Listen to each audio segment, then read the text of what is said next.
Coucou tout le monde, bienvenue sur notre chaîne YouTube. Viens chez moi, écoute et prête l'oreille. Je suis Vaya Prière et je suis heureuse de pouvoir vous retrouver pour une nouvelle semaine dans notre étude du programme Viens chez moi. Une étude qui se porte sur l'Ancien Testament. Et cette semaine, nous allons découvrir les psaumes. Un livre que j'aime beaucoup parce que c'est un livre pour moi qui est synonyme de musique. Alors, tout au long de la semaine, et ce pendant 3 semaines, nous allons étudier le livre de psaumes. Nous ne savons pas avec certitude qui a écrit les psaumes. Certains sont attribués au roi David, mais pour la plupart d'entre eux, les auteurs restent anonymes. Néanmoins, après avoir lu les psaumes, on peut avoir le sentiment que l'on connaît le cœur de ces auteurs, même si nous ne connaissons pas leur identité, leur nom. Ce que nous savons en revanche, c'est que les psaumes étaient un élément important du culte parmi les Israélites et que le Sauveur les a souvent cités dans ses enseignements. Les psaumes nous ouvrent une fenêtre sur l'âme du peuple antique de Dieu et nous voyons et comprenons quels étaient leurs sentiments à l'égard de notre Père Céleste, à l'égard de Dieu, ce qui les préoccupait et comment est-ce qu'ils arrivaient à trouver la paix. Nous, les fidèles d'aujourd'hui, en tout cas, c'est mon cas à moi, nous utilisons beaucoup encore ces paroles dans notre culte de Dieu dans le monde entier. Les auteurs des psaumes semblent avoir eu une fenêtre ouverte sur nos âmes et je pense qu'ils ont pu trouver un moyen d'exprimer nos sentiments à l'égard de Dieu, ce qui nous préoccupe et comment est-ce que nous pouvons trouver la paix.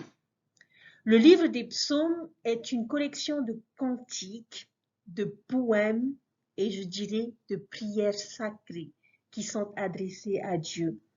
Dans les temps anciens, les Israélites chantaient ou récitaient les psaumes dans le cadre de leur culte au Seigneur. C'est le livre, je dirais, le plus long de l'Ancien Testament. Il a 150 psaumes différents et qui couvre à peu près 97 pages de texte dans notre version imprimée de la Bible. Beaucoup de psaumes contiennent encore des instructions musicales attestant du fait que leur texte était destiné à être chanté. Et oh, comme j'aimerais pouvoir entendre la musique originale de certains d'entre eux, tellement les paroles sont merveilleuses et magnifiques. Peut-être qu'un jour, je le découvrirai. Mais nous savons que les mots qui ont été mis en musique peuvent avoir un impact incroyable sur nos esprits, sur nos cœurs et sur nos âmes. Mais le simple fait d'avoir leurs mots peut toujours être inspirant. Je ne sais pas pour vous, mais moi, j'aime la musique et je suis très inspirée par la musique et par les paroles de nos chants. Il y a plusieurs auteurs aux psaumes. L'auteur de psaumes le plus prolifique, bien sûr, était David, à qui 73 psaumes lui sont attribués. Et il y en a d'autres comme Asaph, Héman, et qui sont également nommés comme auteurs des psaumes. Apparemment, Jésus aimait vraiment le livre des psaumes et le cite fréquemment. C'est un livre qui est le plus cité du Nouveau Testament. Sur 283 citations directes de l'Ancien Testament dans le Nouveau Testament, 116 de ces citations proviennent du livre des psaumes. Alors j'imagine que le Christ a dû passer beaucoup de temps à les lire, à les étudier ou peut-être même à les chanter. Les psaumes ont une large gamme de dates de composition et bien qu'il soit impossible de déterminer exactement quand chacun a été écrit, la plupart des érudits estiment qu'ils ont été composés entre 1000 et 500 avant Jésus-Christ. J'ai entendu une fois un instructeur dire que les proverbes font appel à la tête, mais que les psaumes font appel au cœur.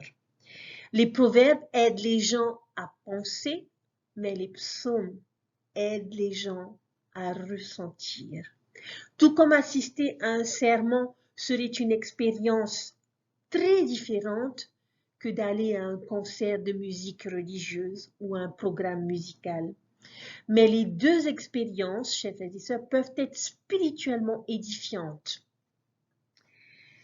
Une autre chose qui est intéressante à propos des psaumes, bien que je n'ai personnellement aucun problème à ce que quelqu'un prenne le temps de lire les 150 psaumes de la même manière qu'ils lisent chacun des autres livres des Écritures, un par un, et du début à la fin, ce que je vous invite à faire et ce que j'ai fait, ce n'est pas vraiment la façon dont ils étaient destinés à être utilisés.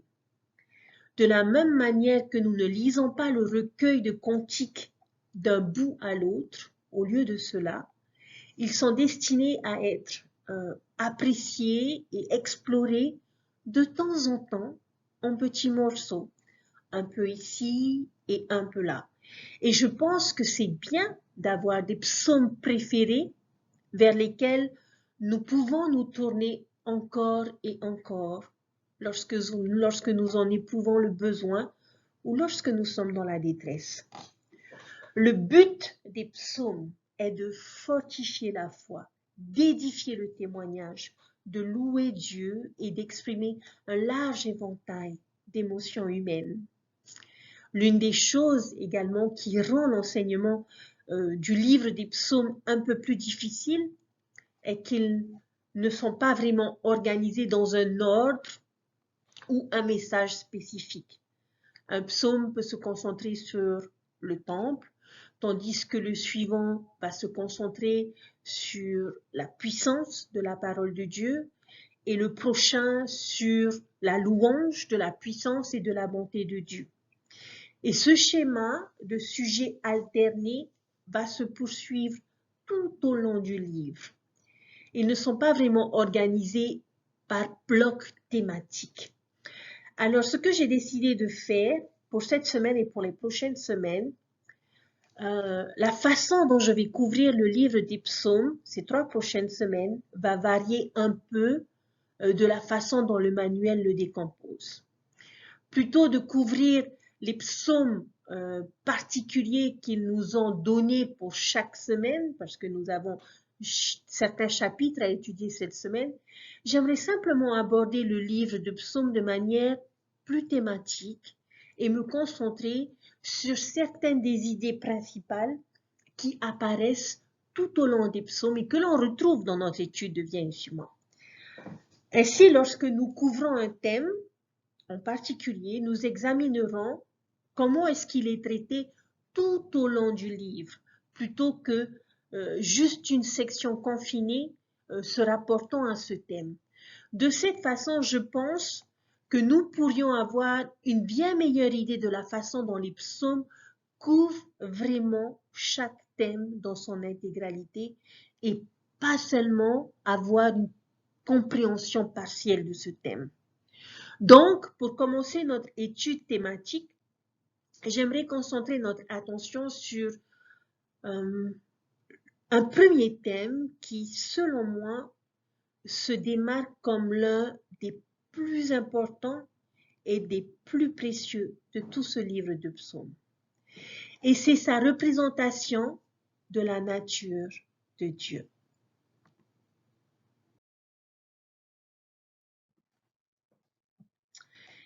La nature de Dieu. Rappelez-vous maintenant que la majorité des psaumes a été écrit par David. Mais ici, nous voyons le personnage de David sous un jour différent de celui que nous avons vu et découvert dans les chapitres, dans 1 Samuel et 2 Samuel.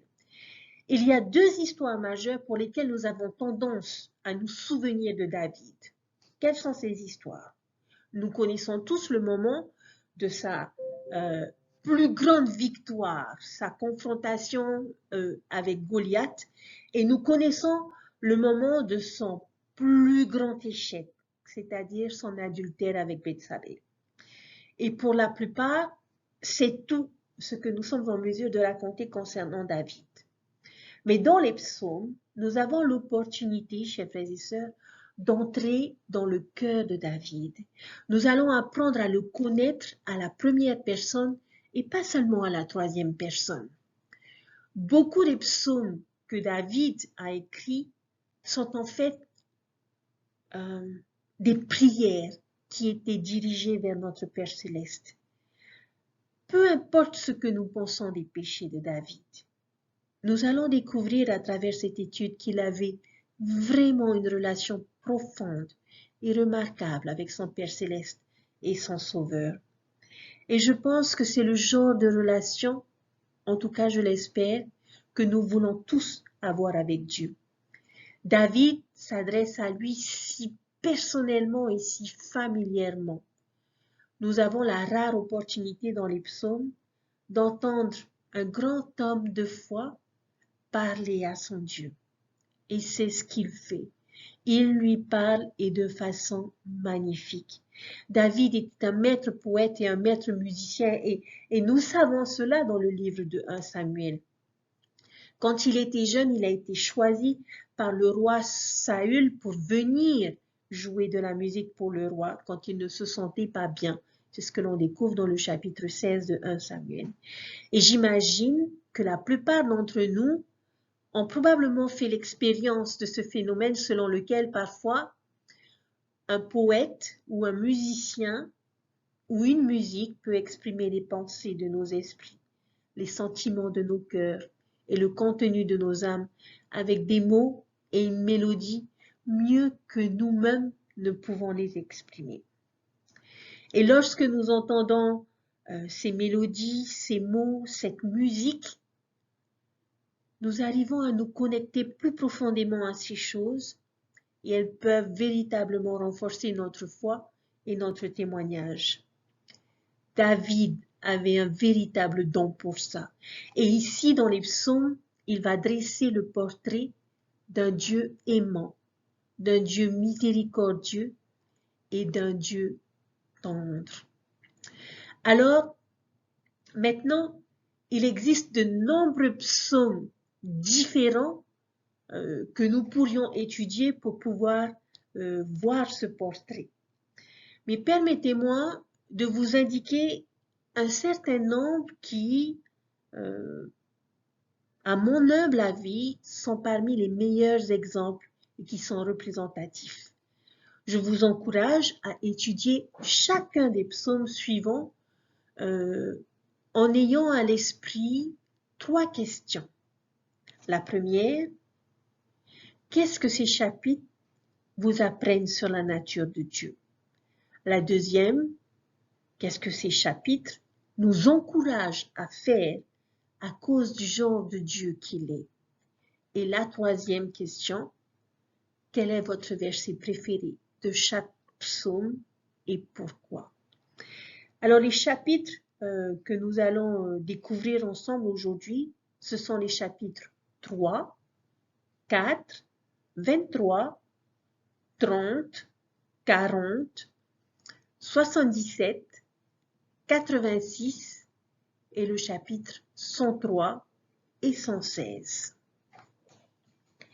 Permettez-moi de vous guider à travers certaines des choses que je vois dans ces psaumes et pourquoi est-ce que j'ai choisi ces chapitres comme exemple. N'oubliez pas, pensez à garder à l'esprit que en passant en revue certains de ces psaumes, vous pouvez probablement être susceptible de trouver des pensées qui vont être différentes des miennes ou de choisir d'autres versets qui seront plus significatifs pour vous. Alors prenez vite un crayon et un stylo pour pouvoir les noter.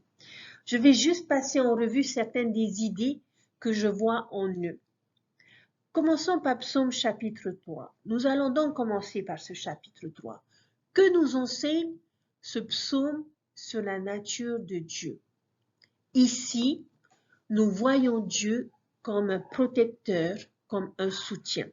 Au verset 4, on nous dit « Mais toi, ô Éternel, tu es mon bouclier, tu es ma gloire et tu relèves ma tête. J'aime le symbole de Dieu comme un bouclier. Je peux le retenir comme ma défense. Il se tient entre moi et mes ennemis, me protège de leurs flèches enflammées et de leurs assauts. Ma foi en Dieu, chers frères et sœurs, peut me protéger du découragement, de la tentation, du désespoir, et il peut me prévenir des dangers à la fois spirituels et physiques. Et quand je me réfère à Dieu dans notre étude de Viens et suis-moi, dans notre étude des psaumes, sachez que nous pourrons nous référer soit à Dieu le Père, soit à son Fils Jésus-Christ. Et je ne pense pas que nous devions trop nous attarder sur ce à quoi exactement le psalmiste fait référence, parce que nous savons qu'ils sont un dans le but, la pensée et le caractère. Et je crois donc que ces pensées peuvent s'appliquer aux deux. Si nous voyons le Seigneur ici comme étant notre Sauveur Jésus-Christ, son rôle de bouclier prend une signification différente. Parce que nous savons que grâce au pouvoir de son sacrifice expiatoire, nous sommes protégés de la pleine mesure de justice qu'exigent nos péchés, ce qui nous permet d'être pardonnés. Nous sommes également protégés du pouvoir de Satan par le sacrifice expiatoire de notre Sauveur Jésus-Christ. Et Dieu relève notre tête. Imaginez cela un instant. Peut-être imaginez-vous, on pourrait s'imaginer un soldat blessé, un enfant malade et un médecin attentionné, ou un parent aimant, ou un conseiller de confiance qui vient nous relever la tête pour nous donner de l'eau, pour nous donner du réconfort, ou pour nous donner une aide vitale. Dieu peut faire cela pour nous. Peut-être pouvons-nous nous imaginer quelqu'un de désemparé, de déprimé ou d'abattu, et le Sauveur vient pour relever la tête, l'encourager et lui donner de l'espoir pour l'avenir.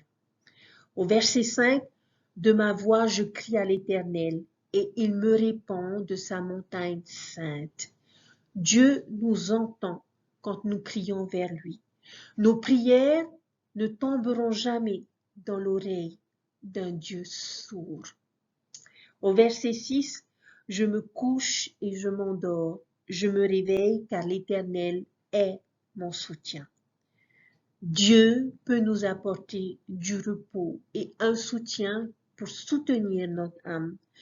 Peut-être qu'après une réunion de Sainte-Seine ou après une étude personnelle des Écritures ou voire même une visite au temple particulièrement instructive, nous repartons rafraîchis, reposés et spirituellement revigorés. Dieu est un Dieu qui peut fournir ce genre de répit spirituel. Que devons-nous faire de ce psaume? Comme il le dit, nous devons crier au Seigneur avec notre voix. Nous devons prier et compter sur lui. Il ne va pas nous forcer à l'utiliser comme bouclier ou à entrer dans son repos. Il est comme la mère poule qui nous appelle à courir sous ses ailes protectrices. Nous devons choisir d'aller vers lui et de répondre à cet appel. Psaume chapitre 4. Au verset 2, l'on nous dit « Quand je crie, réponds-moi, Dieu de ma justice. Quand je suis dans la détresse, sauve-moi. Aie pitié de moi. Écoute ma prière. » Dieu nous fortifie quand nous sommes dans la détresse. Et lorsque nous l'invoquons, c'est un Dieu soucieux et serviable. Il nous rend beaucoup plus capables d'affronter les forces qui nous assaillent. Parfois, nos problèmes peuvent sembler insurmontables ou au-delà de notre capacité à les surmonter. Mais Dieu est capable de nous élever au-dessus du niveau de leur pouvoir. Comme un David face à un Goliath, il peut augmenter notre capacité à tenir bon face à ces choses dont nous craignons qu'elles ne nous vainquent. Nous sommes élevés et nous sommes fortifiés par ce Dieu soucieux et serviable. Au verset 8, tu mets dans mon cœur plus de joie qu'ils n'en ont quand abondent leurs froment et leurs maux. Verset 9, je me couche et je m'endors en paix, car toi seul, ô Éternel, tu me donnes la sécurité dans ma demeure. Chers frères et sœurs, Dieu est ce genre de Dieu qui peut nous apporter de la joie et de l'allégresse, plus que n'importe quelle chose sur terre ne peut nous fournir. Il nous donne la paix, le sommeil et la sécurité. Mais, que devons-nous faire? Verset 6. Offrez des sacrifices de justice et confiez-vous en l'Éternel. Nous devons nous efforcer d'être obéissants, ce qui exige souvent que nous fassions des sacrifices. Et nous devrons également lui faire confiance à ses promesses, faire confiance à ses commandements, faire confiance à son timing, faire confiance à son amour, même lorsque les choses tournent mal. Psaume chapitre 23. Probablement, je dirais le psaume le plus célèbre de tous les temps et qui est souvent utilisé, et pour cause. Il nous fournit l'une des plus grandes métaphores ou images figuratives du Sauveur que je connaisse. Et c'est Christ en tant que bon berger. L'Éternel est mon berger. Dans notre recueil de cantiques, il y a un cantique qui est inspiré du psaume chapitre 23. L'Éternel est mon berger, qui cite, je dirais presque mot pour mot, de nombreuses lignes que l'on retrouve dans ce psaume. Un cantique de David, l'Éternel est mon berger. Je ne manquerai de rien. Il me fait reposer dans les verts pâturages. Il me dirige près des eaux paisibles. Il restaure mon âme. Il me conduit dans les sentiers de la justice, à cause de son nom. Verset 4. Quand je marche dans la vallée de l'ombre et de la mort, je ne crains aucun mal, car tu es avec moi. Ta houlette et ton bâton me rassurent. Verset 5. Tu dresses devant moi une table en face de mes adversaires. Tu oins d'huile ma tête et ma coupe déborde.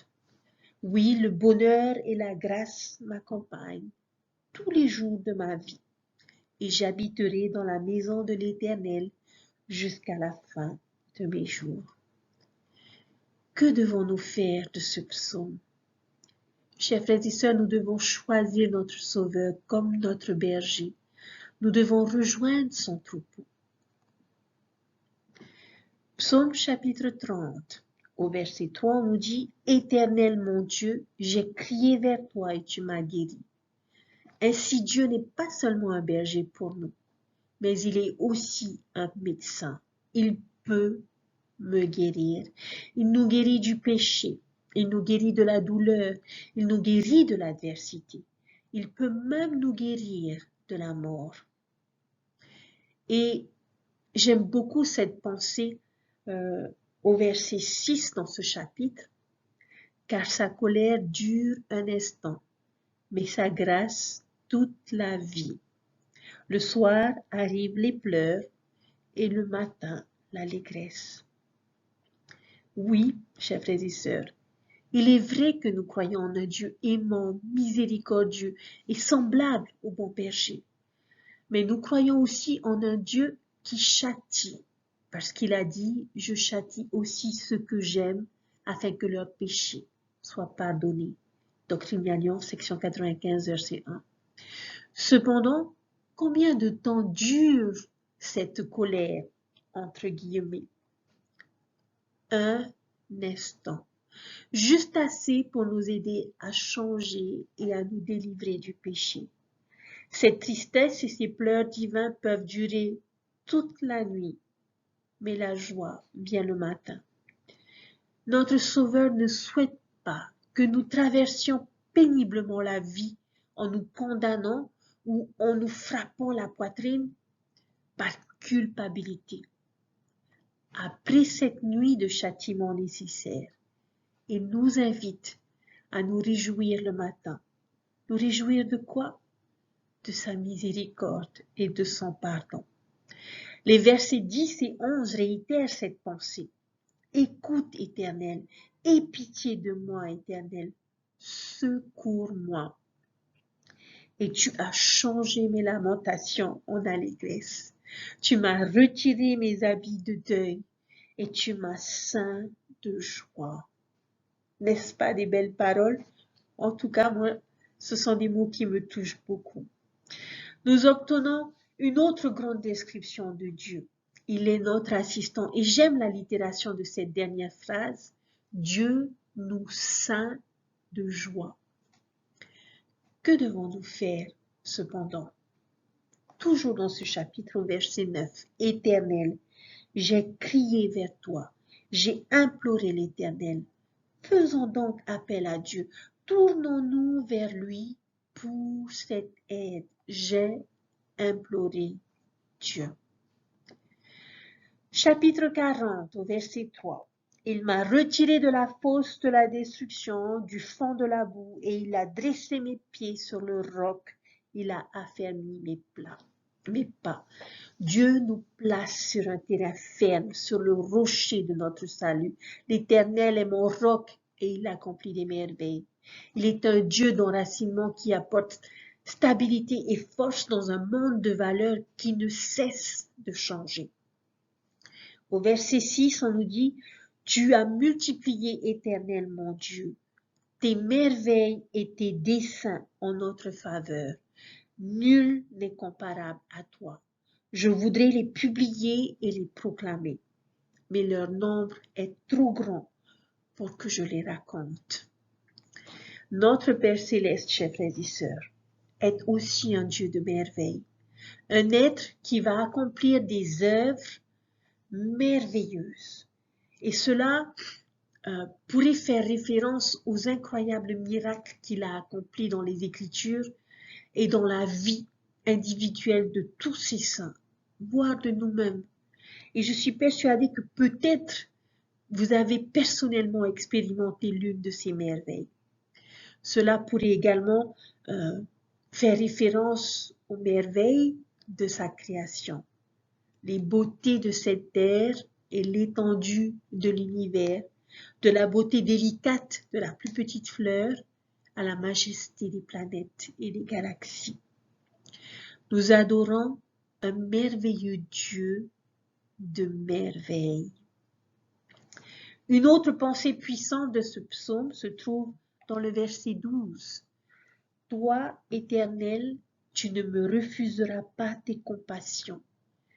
Ta bonté et ta fidélité me garderont toujours. » Certains d'entre vous se souviendront peut-être du discours de conférence générale que Elder Bednar avait donné il y a quelques années et qui mettait en évidence l'expression « les tendres miséricordes du Seigneur ». Maintenant, il a cité cette phrase d'un verset que l'on trouve dans le livre de Mormon où Néphi, le prophète Néphi, parle des tendres miséricordes de Dieu. Cependant, il est très possible que Néphi ait appris cette expression ou se soit familiarisé avec elle, peut-être grâce à l'un des psaumes de David. Dieu n'est pas seulement un Dieu de merveilles ou même juste un Dieu des miséricordes, mais il est un Dieu de tendre miséricorde. Il n'est pas seulement un Dieu de bonté, mais il est la bonté lui-même. Qu'est-ce que ce psaume nous encourage à faire, chers frères et sœurs? Regardez le verset 1. Attendre patiemment le Seigneur. Ces miracles et ces tendres miséricordes ne viendront pas toujours au moment même où nous les désirons, où nous avons besoin. Nous devons être patients avant de les voir. Verset 9, Je veux faire ta volonté, mon Dieu, et ta loi est au fond de mon cœur. Psaume chapitre 86. Lorsque nous étudions les psaumes à la recherche de ce qu'ils disent sur la nature de Dieu, il y a une caractéristique qui semble revenir encore et qui est soulignée tout au long. Et nous l'avons déjà vu dans certains des psaumes que nous avons déjà couverts. Et c'est la nature miséricordieuse et indulgente de Dieu. Le psaume 86 insiste vraiment sur cette idée. Voici quelques exemples de ce message. Le verset 6. Éternel, prête l'oreille à ma prière. Sois attentif à la voix de mes supplications. Je t'invoque au jour de ma détresse, car tu m'exauces. Nul n'est comme toi parmi les dieux, Seigneur, et rien ne ressemble à tes œuvres. Car ta bonté est grande envers moi, et tu délivres mon âme des profondeurs du séjour des morts. Verset 16. Tourne vers moi les regards et aie pitié de moi. Donne la force à ton serviteur et sauve le fils de ta servante. Maintenant, c'est ce que nous demandons, c'est sa part. Quelle est notre part? Verset 3. Aie pitié de moi, Seigneur, car je crie vers toi tout le jour. Encore une fois, les psaumes nous encouragent à lui faire confiance, à faire confiance à cette compassion. Et pour pouvoir bénéficier de cette compassion, nous devons nous tourner vers lui. Le chapitre 103. En continuant sur ce thème de la miséricorde, vient le psaume 103. À quel point est-il miséricordieux? Jusqu'où s'étend sa bonté? Voyons voir le verset 8. L'Éternel est miséricordieux et compatissant, long à la colère et riche en beauté. Il ne conteste pas sans cesse, il ne garde pas sa colère pour toujours. Il ne nous traite pas selon nos péchés, il ne nous punit pas selon nos iniquités. N'est-ce pas une belle pensée? Nous n'obtenons vraiment jamais ce que nous méritons réellement, chers frères et sœurs, pour nos péchés. Notre Dieu est un Dieu plutôt indulgent avec nous quand il s'agit de cela. Verset 11. Mais autant les cieux sont élevés au-dessus de la terre, autant sa bonté est grande pour ceux qui le craignent. Autant l'Orient est éloigné de l'Occident, autant il éloigne de nous nos transgressions. Comme un père a compassion de ses enfants, l'Éternel a compassion de ceux qui le craignent, car il sait de quoi nous sommes formés. Il se souvient que nous sommes poussière. L'homme, ses jours sont comme l'herbe, il fleurit comme la fleur des champs. Lorsqu'un vent passe sur elle, elle n'est plus, et le lieu qu'elle occupait ne la reconnaît plus. Mais la bonté de l'Éternel dure à jamais pour ceux qui le craignent, et sa miséricorde pour les enfants de leurs enfants. J'aime beaucoup cette poésie, j'aime beaucoup ces paroles. Nous ne pouvons pas imposer des limites à la miséricorde de notre Père Céleste et de notre Sauveur Jésus-Christ. Il s'étend plus haut que les cieux, plus loin que l'Est jusqu'à l'Ouest, et s'étend d'éternité en éternité. Nos vies défilent comme la fleur des champs qui s'épanouit un court instant, puis s'en va. Mais la miséricorde de Dieu, elle, peut englober les péchés de toute une vie, car elle est incomparablement plus vaste et plus étendue. Que devons-nous faire, chers frères et sœurs, pour recevoir cette miséricorde? Verset 18.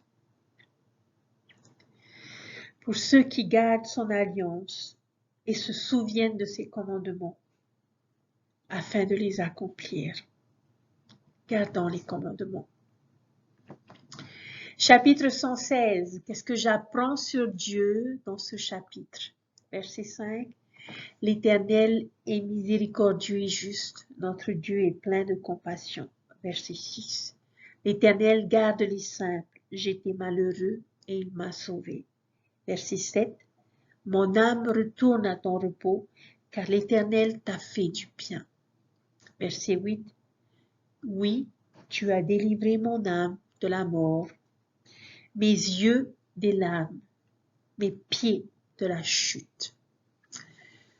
Beaucoup des mêmes thèmes trouvés ici, mais ce psaume, vous le trouverez, est beaucoup plus axé sur notre part, sur ce que nous devons faire. Alors que nous considérons les merveilles, la miséricorde et la puissance de notre Père céleste, qu'est-ce que cela devrait, chers frères et sœurs, nous inciter à vouloir faire? Verset 1. J'aime l'Éternel, car il entend ma voix et mes supplications, car il a penché son oreille vers moi, et je l'invoquerai toute ma vie. Comment rendrai-je à l'Éternel tous ses bienfaits envers moi? J'élèverai la coupe des délivrances et j'invoquerai le nom de l'Éternel. J'accomplirai mes vœux envers l'Éternel en présence de tout son peuple. Elle a du prix aux yeux de l'Éternel, la mort de ceux qui l'aiment. Écoute-moi, ô Éternel, car je suis ton serviteur, fils de ta servante. Tu as détaché mes liens. Je t'offrirai un sacrifice d'action de grâce, et j'invoquerai le nom de l'Éternel. J'accomplirai mes vœux envers l'Éternel, en présence de tout son peuple, dans les parvis de la maison de l'Éternel, au milieu de toi, Jérusalem. Louez l'Éternel. Quelle belle déclaration, et je dirais superbe déclaration de conviction et d'engagement envers Dieu. Et puisse cette déclaration être la nôtre. L'une des plus grandes choses que nous puissions rendre à notre Père céleste est de prendre la coupe du salut et d'y boire abondamment. Le Seigneur a mis cette coupe entre nos mains et a tellement sacrifié pour nous la donner. Le moins que nous puissions faire, c'est de boire à cette coupe, faire bon usage de ce sacrifice en prenant sa coupe. Que pouvons-nous faire de plus? Une fois de plus, nous pouvons et nous devons honorer nos vœux et respecter nos alliances. Je suis intriguée par le langage du verset 17. Je t'offrirai le sacrifice d'action de grâce. La gratitude, chers frères et sœurs, est un sacrifice. C'est quelque chose que nous donnons et qui nécessite des efforts et des efforts ciblés. Parce qu'on m'a beaucoup donné, je dois aussi beaucoup donner. Chers frères et sœurs, c'est sur ces choses que je vais m'arrêter. Et j'espère que vous avez appris un petit quelque chose sur votre Père céleste et votre Sauveur grâce à ces chapitres de psaumes que nous avons vus aujourd'hui. Et plus important encore, j'espère que vous avez ressenti quelque chose pour votre Père céleste et votre Sauveur aujourd'hui. Peut-être pourrions-nous résumer certaines des choses que nous avons vues aujourd'hui avec la déclaration de vérité suivante, que Dieu est un Dieu protecteur, fortifiant, berger, bon, merveilleux et miséricordieux. Si nous l'invoquons, nous appuyons sur lui et lui faisons confiance, en lui obéissant et en lui offrant de la gratitude, je témoigne qu'il offrira sa miséricorde et sa bonté envers chacun d'entre nous.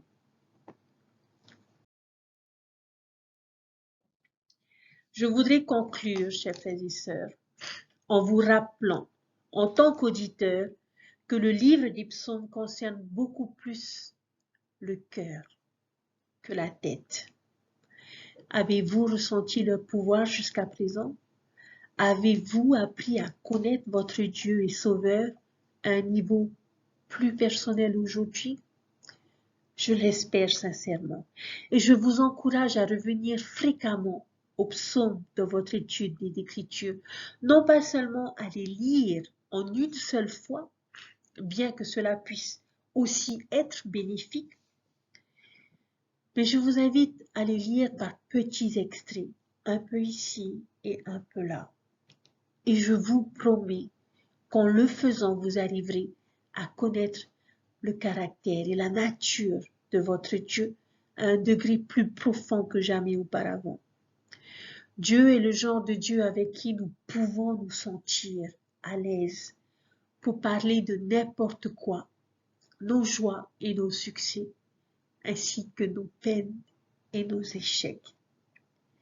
Il est cet ami proche à qui nous pouvons divulguer tous nos espoirs et toutes nos peurs les plus profondes.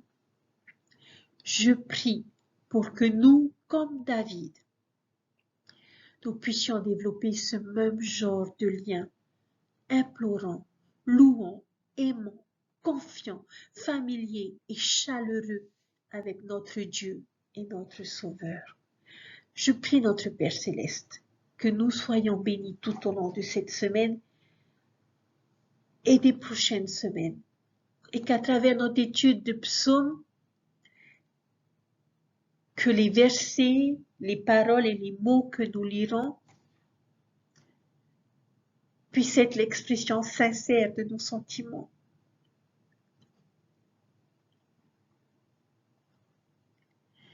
Vis-à-vis de notre Père Céleste. Et je prie qu'individuellement et personnellement, nous puissions fortifier notre relation avec Dieu, apprendre à le connaître tel qu'il est réellement et à pouvoir chaque jour ressentir et exprimer de la gratitude pour ce qu'il est pour nous. Je sais que Dieu vit et je sais que Jésus-Christ vit et que tous deux nous aiment et combien nous sommes précieux à leurs yeux.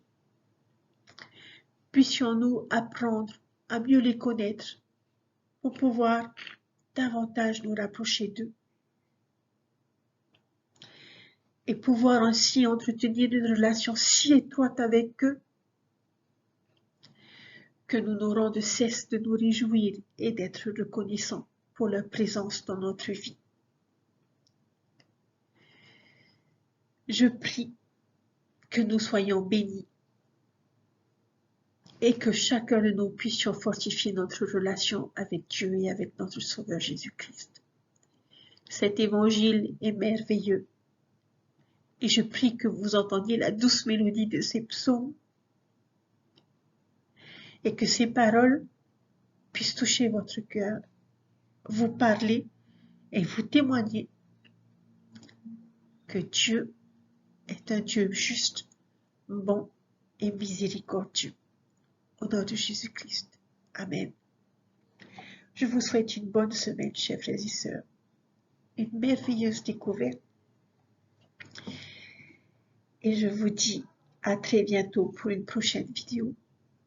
Prenez soin de vous et je souhaite une bonne rentrée à ceux qui reprendront le chemin de l'école cette semaine.